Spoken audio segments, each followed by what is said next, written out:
부자와 나사로의 비유는 한 번쯤은 우리가 신앙생활하면서 들어보았을 만큼 유명한 말씀입니다. 특별히 새생명잔치나 총전도주일 때 단골로 등장하는 말씀이죠. 이렇게 살면 지옥가 라고 하는 어찌 보면 참 두려운 말씀이기도 해요. 음부라고 하는 지옥의 또 다른 표현인데요.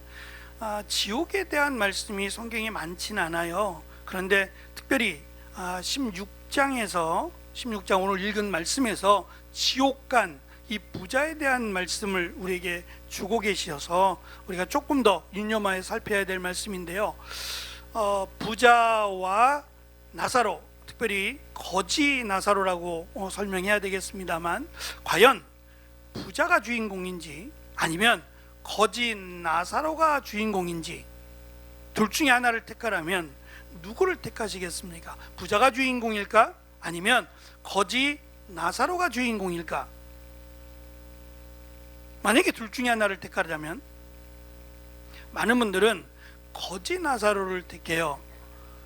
왜냐하면 일단 내가 부자가 아니기 때문이기도 하고, 부자가 아닌데 천국 갔으니까, 거지지만 비록 병자지만 천국 갔으니까 거지 나사로가 주인공일 것이다 라고 해서 거지 나사로가 주인공이라고 생각하는 분들이 꽤 많습니다.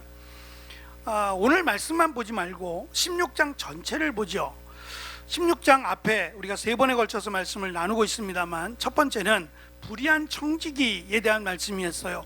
주인의 것으로 낭비하며 살아간, 특별히 자기가 주인의 것으로 돈을 벌었던 사람이에요. 불의하게 돈을 벌었던 그에게 이 재물로 친구를 삼으라고 하는 말씀이었고, 그가 주인의 것으로 벌었던 것을 탕감해 주죠. 꽤 많은 비용입니다.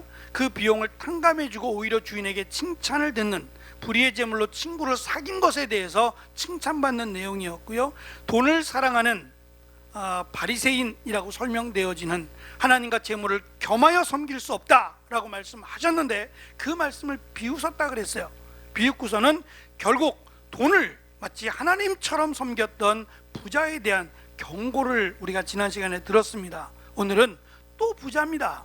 결국 불의한 청지기도 부자에 대해서 부자가 되기를 원했고, 바리새인도 돈을 좋아해 부자가 되기를 원했어요. 그렇게 좋은 부자가 드디어 나옵니다. 이 부자는 어떻게 됐냐는 거예요. 너희들이 그토록 원하고 사모하던 부자, 그래 부자가 됐다. 그러면 이 부자는 어떻게 될까에 대한 결론의 말씀이에요. 이것과 비교해서 하나 더, 거지요 병자의 삶을 살았던 이름이 공개됩니다. 앞에서 청지기의 이름도 없었어요. 또 바리새인들의 이름도 공개하지 않았어요. 이름이 없는 건 아닙니다. 왜 이름이 없겠어요? 다 이름이 있는데 불의하니까 밝히지 않았어요. 또 돈을 사랑하니까 밝히지 않았어요. 이 부자는요, 어느 정도 부자냐면 오늘 말씀해 보면 부자가 입었던 옷이 먼저 소개가 돼요. 자색 옷을 입었다 그래요. 자줏빛 나는 색인데 거의 황제나 왕들, 우리도 옛날에 왕들이 자줏빛깔, 우리 지금 앉아있는 색이 있죠? 앉아있는 자줏빛, 여기 앉으신 분들은 높은 분들이에요. 예? 자줏빛 의자에 앉으신 분들은 높은 분들이라고, 신분이 높은 사람들이 입었던 색이 이건데, 그 소라나 좀 큰 거요, 풀고둥이라고 하는, 내장이 약간 노란색이죠. 그 내장을 이렇게 빼내면 내장이 약간 노란색이에요. 이게 공기를 만나 산화가 되면 자줏빛이 된대요. 근데 내장이 얼마 안 되잖아요. 이 내장들을 모아가지고 이 염색제로 쓰는 거예요. 산화가 되면 이렇게 붉은 색깔이 나온답니다. 여기다가 흰색 옷을 염색하면 평생 지워지지 않는데요. 한번 해보세요. 집에 가서 안 입는 옷, 못 입는 옷, 버릴 만한 옷들을 이렇게 소라나 이런 그 껍질 종류가 있는 내장을 빼가지고 한번 묻혀보세요. 분명히 제가 말씀드렸어요. 버릴 만한 거라고. 예? 버릴 만한 것에 한번 염색을 해보세요. 그러면 이게 산화가 돼서 색깔이 붉은색이 난답니다. 근데 이게 귀하잖아요. 적은 양이고. 그래서 이것을 염색하는 것도 사실 그 부자들이나 할 수 있는 그런 일이었고, 또 하나의 옷이 더 소개되죠. 고운 배옷이라고 소개하고 있는데, 이건 속옷이에요. 속옷인데 이 속옷이 특별한 장소에서만 나는, 그래서 이 옷이 굉장히 부드럽고 누가 봐도 우리 같으면은 이걸 뭐라고 설명해야 되나요? 레이온이라고 설명해야 되나요? 딱 봐도 벌써 옷감이 달라요. 그런데 이게 좋기는 한데 이게 색도 금방 바라고 약해요. 약하단 말이니까 이건 특별한 때만 입는 거예요. 특별한 때만 아껴두었다가 입는 옷이에요. 그런데 이 부자는 언제 입었다고요? 이걸 날마다 입었대요. 그러면 이 옷 한 개로 매일 입었나?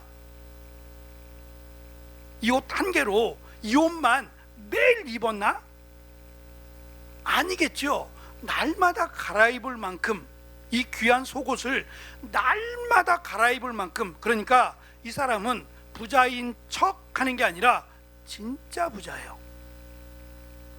이름만 대면 누구나 알 만큼 굉장한 부자라는 거예요. 우리도 그런 생각을 가져요. 지금 우리가 금수저, 흙수저 이런 표현을 쓰죠. 날 때부터 금수저를 갖고 태어난 사람은 부러운가요? 안 부러운가요? 눈빛은 부러운데, 태어날 때부터 금수저를 갖고 태어났어요. 남 부러울 것 없고 내 마음대로 살아도 돈이 넘쳐나는 사람. 지금 우리가 사는 세상은 이런 사람을 부러워해요. 그래서 건물주가 되는 게 꿈이라면서요. 다 그런 건 아닐 겁니다만 적지 않은 분들이 건물주가 되기를 소망한다고 합니다. 건물주가 된다는 얘기는 내가 그냥 놀고 먹겠다는 얘기잖아요. 건물에서 나오는 세 받아서 놀고 먹겠다는 거잖아요. 건강한 생각은 분명 아니에요.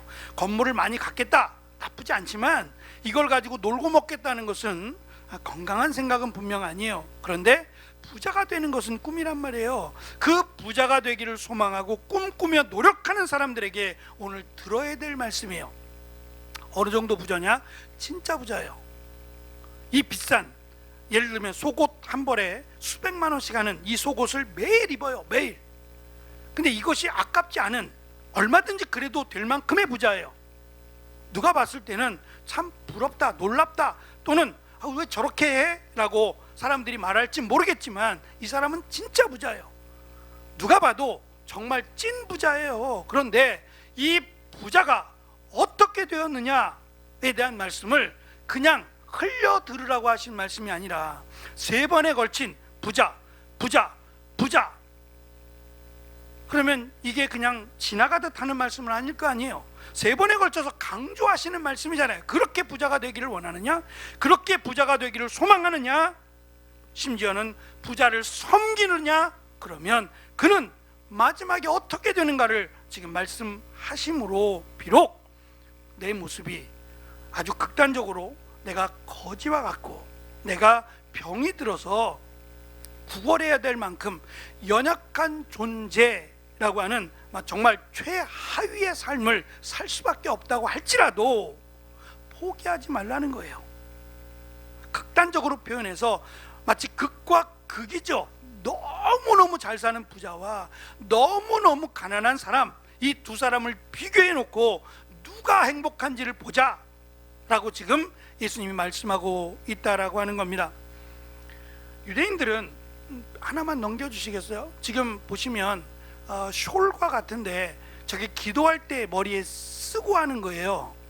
탈리트라고 불리는데 이름이 그냥 히브리어로는 탈리트예요. 지금 이름이. 저게 보시면 파란색 실이 이렇게 들어가 있어요. 그리고 오른쪽에 찌찌트라고 불러요. 근데 이거는 이제 실을 꼬은 거예요. 실을 꼬아서 이스라엘에 가면 저 모습을 볼 수 있는데 이 옷 밑에 단에다가 저렇게 실을 꼬은 거, 찌찌트를 저렇게 달고 다녀요. 이상하게 보지 마세요. 혹시 이스라엘을 가다가 또는 이스라엘 사람들이 저런 걸 보면 저게 뭐야?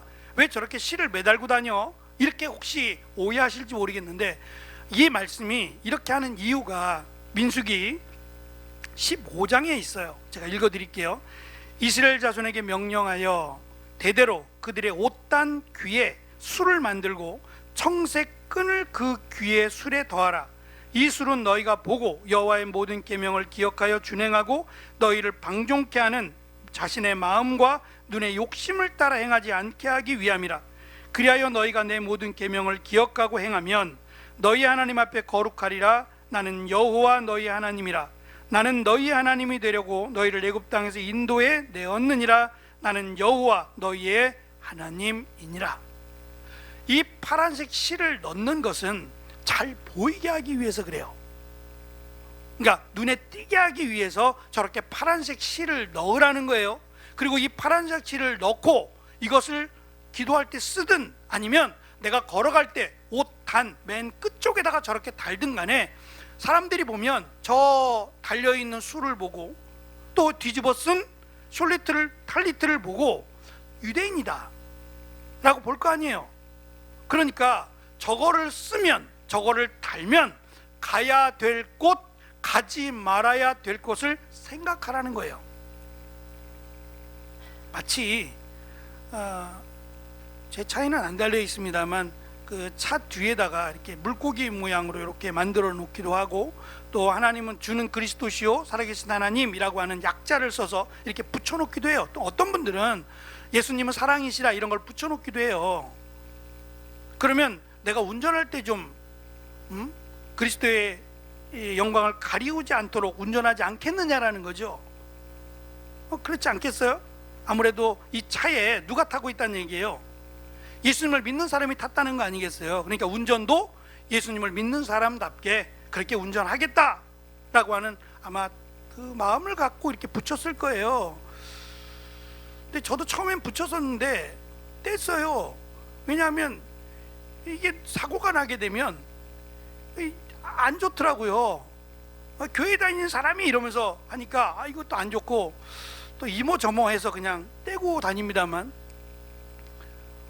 십자가 목걸이, 이렇게 나무로 만든 좀 큼지막한 십자가 목걸이를 달고 다니시는 분들도 간혹 있어요. 간혹 여자분들이야 뭐 이렇게 은으로 만들거나 금으로 만든 작은 십자가 목걸이 하시는 분들도 있죠. 예쁘니까 하고 다니시는 분들도 있지만, 큼지막하게 나무로 만든 십자가 목걸이를 만약에 제가 달고 다닌다면 제가 이걸로 어딜 가겠냔 말이에요.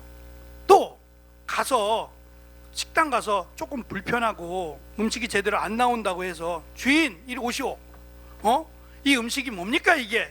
라고 큰 소리 칠 수 있겠어요 없겠어요? 못하죠. 제가 불이익을 당해도 참아야죠.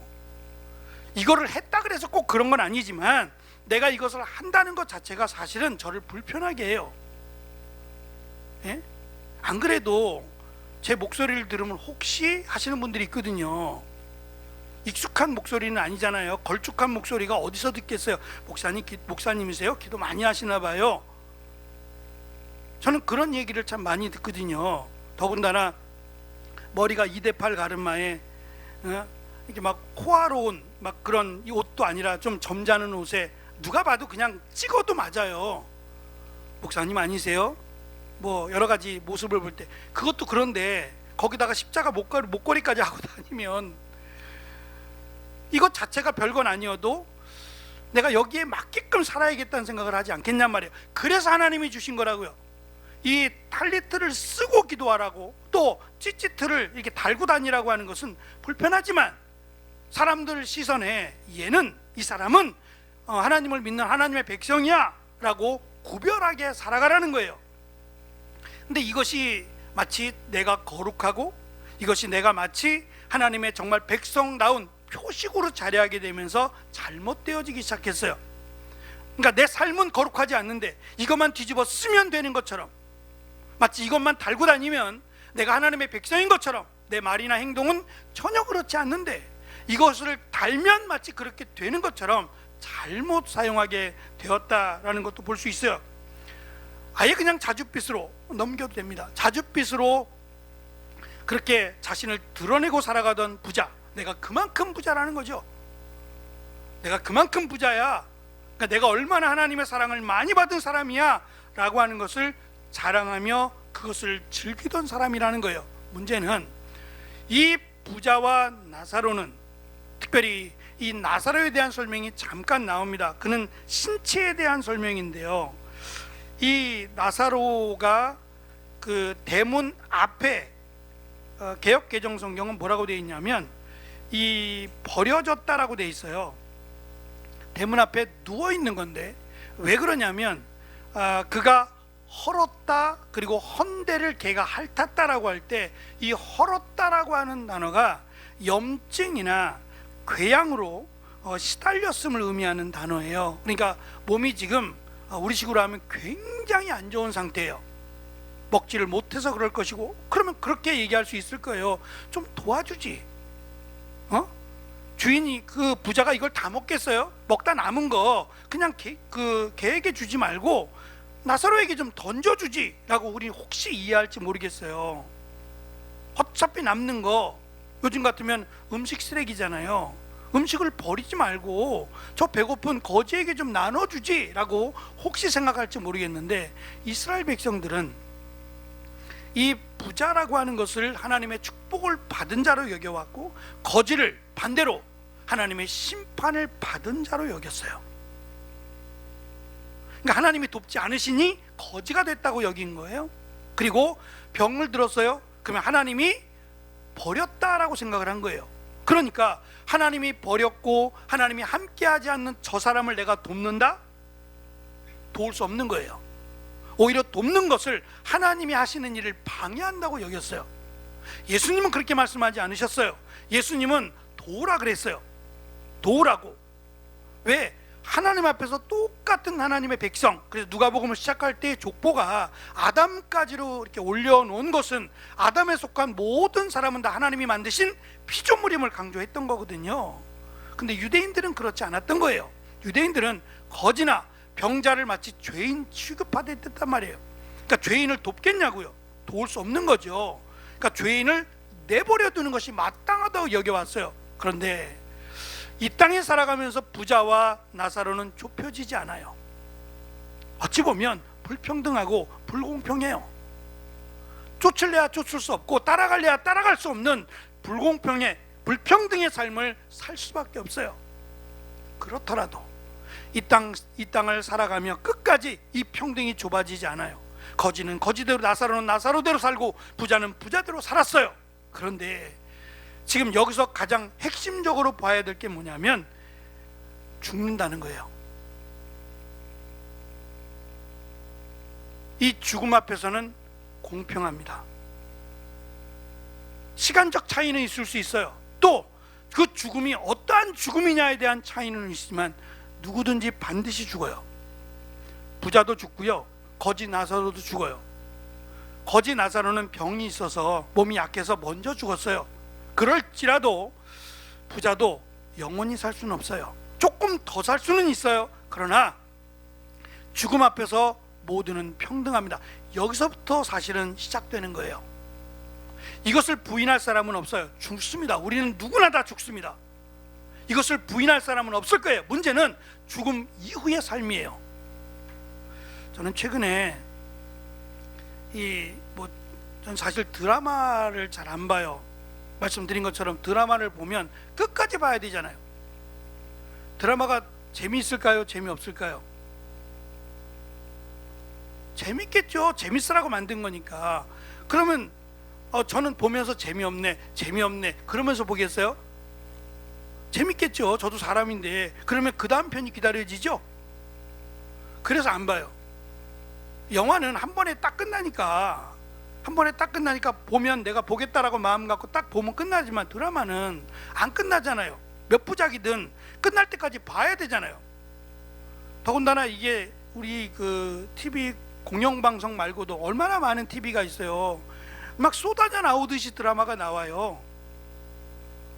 어쩌면 일주일에 월화수목금을 다 볼 수도 있다고요. 아니 주일까지도 볼 수도 있다고요. 주말 드라마까지 보면 월화수목금을 내가 주님과 함께가 아니라 드라마와 함께 할 수도 있다고요. 워낙 재밌게 잘 만들었어요. 그걸 어떻게 말리겠냐고요. 그래서 그냥 전 안 봐요. 보면 그냥 전 쏙 빠지거든요. 제가 이미 대장금 때 빠져봤기 때문에 알아요. 뭐 공보고 뭐가 없고 그냥 거기에 쏙 빠져가지고 너무너무 재밌는 거예요. 그걸 탓하고자 하는 게 아니에요. 그 드라마의 소재들이 이제는 마치 죽었는데 다시 살아나는 사람들이 소재가 되더라고요. 죽었는데 다시 살아나요. 다시 살아나서 원수를 갚거나 또 다른 삶을 살아가요. 성경은 죽으면 끝입니다. 아멘 하셔야 돼요. 죽으면 끝이에요. 다시 살아나지 않아요.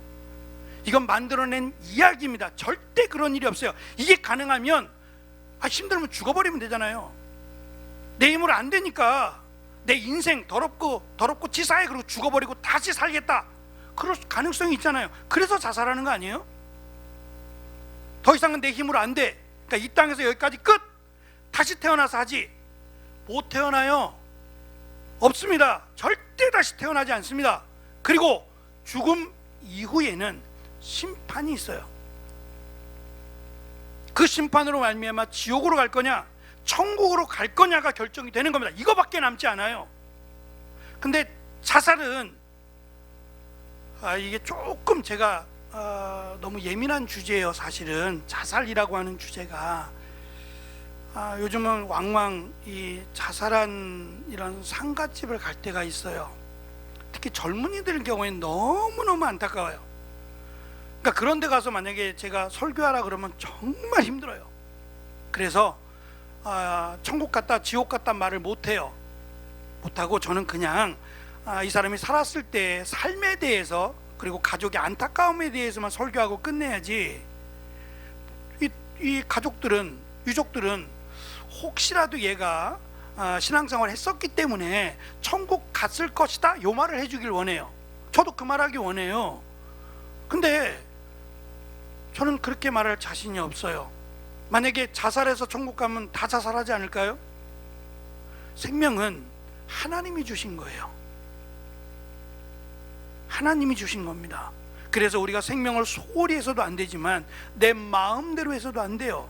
죽고 사는 것 내가 결정하는 게 아니에요. 우리는 최선을 다해서 열심히 건강하게 잘 사는 게 우리가 해야 될 일이고, 내 마음대로 목숨을 끊는 것은 이건 더 이상 하나님 내 인생에 참견하지 마세요 라는 얘기밖에 안 돼요.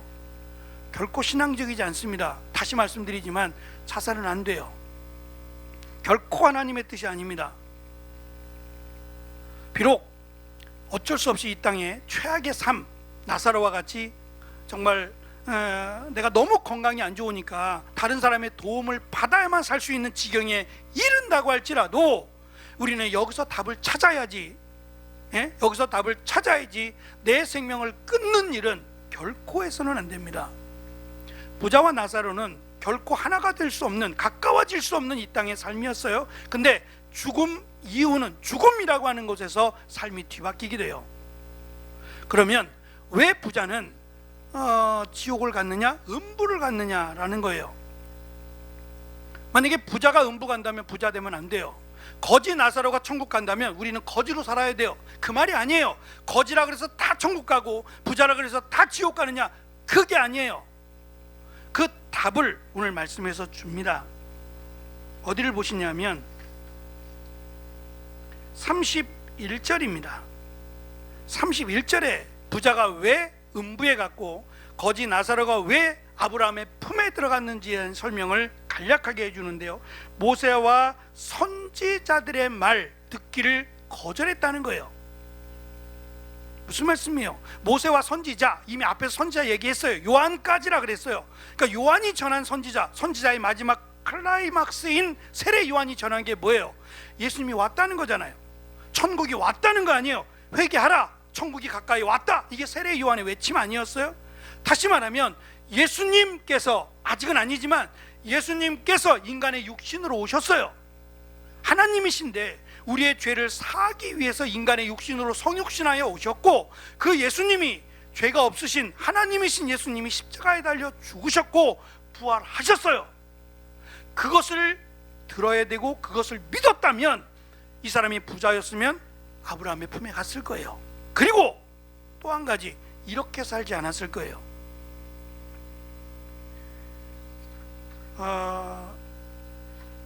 제가 부자라 그러면 누구를 예를 들어야 될지 모르겠어요. 만약에 우리에 좀 익숙한 세상을 떠난 지 얼마 안 된 그 아이폰을 어쨌든 처음으로 선보였던 스티브 잡스라고 하는 사람, 모르셔도 괜찮아요. 이 스티브 잡스가 이 재산만으로 따지면 세계에서 139위래요. 1위는 아니에요. 그러나 그가 가진 이 주식이나 회사가 가진 주식의 보유나 주식의 양으로 생각한다면, 또는 그가 가진 주식, 이미 보유하고 있는 주식으로 따진다면 그는 상당한 세계의 부호랍니다. 물론 자기 거 아니에요. 뭐 가족들 거겠죠. 가족들 거지만 그가 가진 순수한 자산만 가지고도 139위였고, 그가 보유한 그가 소유한 주식만 가지면 그는 세계적인 1위는 아닐지 모르지만 세계적인 부자인 건 분명해요. 만약에 그가 살았어요. 지금 죽었다가 살아서 여기서 얘기 좀 하라고 제가 스티브 잡스 여기 와서 자네가 한마디 하게 라고 제가 여기서 스티브 잡스를 예를 들어 불러서 세웠다면 그가 무슨 말 할까요? 한마디만 하고 가. 그러면 그가 정말 한마디를 할 거면 무슨 말을 할까요? 부자가 되라 그럴까요? 이미 죽은 사람이에요.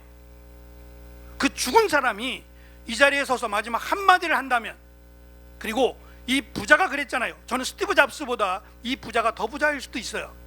이 부자가 지금 서서 여러분들에게 말합니다. 내가 부자였다, 내가 이 정도 부자였는데 내가 여러분 앞에 서서 이렇게 말한다 라고 할 때 무슨 말을 하겠어요? 이렇게 말할 것 같아요. 제가 적어봤어요. 정신 차리십시오. 천국과 지옥이 분명히 있습니다. 돈과 재물에 눈이 멀어 살지 말고 하나님의 영광을 위해 사십시오. 가난하고 병들고 힘들더라도 걱정하지 마십시오. 예수님을 믿음으로 천국이 기다리고 있습니다. 열심히 성실하게 사십시오 라고 말하지 않을까요? 제 말이 아니라 저는 부자가 이 말을 했을 것 같아요. 놀라는 얘기가 아닙니다. 놀고 살라는 얘기가 아니에요. 열심히 사시잖아요. 열심히 수고의 땀을 흘리며 사십시오. 그러나 그 이상이 목적이 되지 말기를 바랍니다. 왜냐하면 돈을 섬길 수 있게 되기 때문에 그래요. 하나님보다 돈을 더 사랑할 수 있기 때문에 그래요. 그렇게 살아간다면 부자처럼 살지 않는다는 보장을 누가 하겠냔 말이에요. 부자가 하늘나라에 들어가는 것이 마치 낙타가 바늘귀로 들어가는 것보다 어렵다고 하신 이유가 뭘까요? 돈은 좋은 거거든요. 이 돈을 위해서 살아간다면 이렇게 된다는 말이에요. 우리가 시간을, 삶을 구별할 줄 알아야 돼요. 하나님을 위한 삶을 구별하지 않는다면, 먼저 구별하지 않는다면 우리는 세상 사람과 다를 바가 없을 거라는 거예요. 불의한 청지기는 자기가 불의하게 번 재물이지만 친구를 삼았어요. 그것을 칭찬받았는데 이 부자는 나사로를 친구로 삼지 않았어요. 무시했단 말입니다. 조롱했고 무시했어요. 그랬던 부자가 아브라함에게 이야기합니다. 나사로를 보내서 나에게 물 한 방울 좀 시키는 거죠. 이 땅에서의 권력이 하나님 나라에서도 그럴 줄 알았어요. 이만큼 내가 힘이 있고 부자니까 내가 시키면 누구든지 올 거고, 만약에 천국 가도 그럴 줄 알았어요. 그렇지 않아요. 아무런 의미가 없는 거예요. 천국은 누구나 다 하나님의 자녀입니다. 공평한 것이고 하나님의 자녀로서의 영광을 누릴 거예요. 그래서 이 땅에 비록 나사로와 같이 힘들게 살아간다면 힘들게 살아갈지라도 포기하지는 말라는 거예요. 하나님의 나라에 가면 하나님의 자녀로 하나님의 영광을 받으며 살아갈 것이기에 믿음을 지키며 내가 내 안에서, 내가 가진 것 안에서 하나님 앞에 영광을 돌리고 살아가면 돼요. 부자는 더 할 일이 많겠죠. 더 많은 일들을 할 수 있지 않을까요? 돌아볼 사람도 많을 것이고 하나님이 나를 부자로 세우신 이유가 있지 않겠어요? 내가 무언가 하나님의 영광을 위해 할 수 있는 일들이 더 많지 않겠냐 말이에요. 그렇게 살아가면 돼요. 더 많으면 많은 대로, 없으면 없는 대로 내가 하나님 앞에서 최선을 다한 삶을 살면 된다라는 거예요. 중요한 것은 세 번의 말씀, 불의한 청지기의 비유나 이 돈을 사랑한 바리새인들을 세 가지 경고한 것이나 부자와 나사로의 비유나 이 부에 대한 말씀을 하는 것은 이 물질이라고 하는 돈이라고 하는 것이 우리의 신앙에 걸림이 된다라는 것은 분명해요. 씨 뿌리는 비유에서도 왜 씨앗이 자라지 못해요? 이 세상의 재리, 이 세상의 부와 욕심 때문이 아니었어요. 돈이라고 하는 것은 우리의 믿음을 망쳐버릴 요소가 너무 많아요. 그렇다고 버릴 수도 없고요. 지혜롭게 내가 물질을 통해서 하나님께 영광을 돌리며 살겠노라고, 내 물질이 하나님의 영광을 위한 곳에 아름답게 사용될 수 있는, 또 그렇게 살아가는 귀한 은혜가 있는 우리 모두가 되기를 간절히 축원합니다. 기도하겠습니다.